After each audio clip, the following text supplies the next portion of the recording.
ఆలోచిస్తే నదీ జలాలు అని చెప్పి నిన్న చర్చ పెట్టారు. అసలు ఈ ముఖ్యమంత్రి గారికి బేసిన్లు తెలియదు, బేసిక్స్ అంతకంటే తెలియదు. దేవాదుల ఏ బేసిన్లో ఉంది అని అడిగే వ్యక్తి ఇరిగేషన్ మీద మాట్లాడుతూ అంటాడు. అట్లాగే ఆయన ముఖ్యమంత్రి అయిన తర్వాత వట్టెం పంప్ హౌస్ మునిగినా ఇంతవరకు కనీసం దాని మీద సమీక్ష చేయలేని అసమర్థుడు రేవంత్ రెడ్డి. ఎస్ఎల్బీసీ టన్నలు తన అవినీతి వల్ల కుప్పగొలితే 8 మంది అందులో సజీవంగా జల సమాధి అయితే ఇంతవరకు వాళ్ళ శవాలను కూడా బయటికి తీయలేని ఒక అసమర్థ పరిపాలకుడు రేవంత్ రెడ్డి.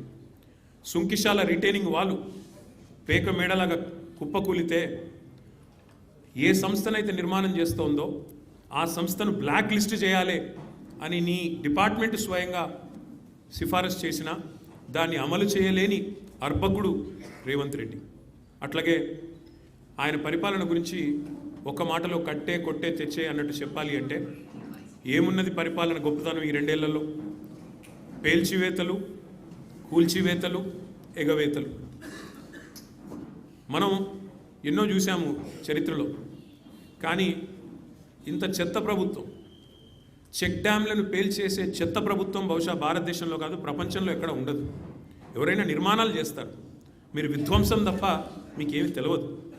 పేల్చివేతలు ఎట్లా అయితే మేడిగడ్డను బాంబులతో పేల్చారో అట్లాగే ఇవాళ చెక్ డ్యాములు పటాకాలు పేల్చినట్టు పేలుస్తూ ఉన్నది కాంగ్రెస్ నాయకత్వం. దానికి వంతపాడుతున్నది ఈ దిక్కుమాలిన ప్రభుత్వం. కూల్చివేతలు, పేదల ఇల్లు కూల్చడం తప్ప ఒక ఇల్లు కట్టిన ముఖం లేదు మీకు 2 ఏళ్లలో. ఇక ఎగవేతల గురించి అయితే మిమ్మల్ని ఎన్నిసార్లు ఉరిదీయాలో తెలియదు. మరి ఉరిదీయాలని మాట్లాడుతున్నాం.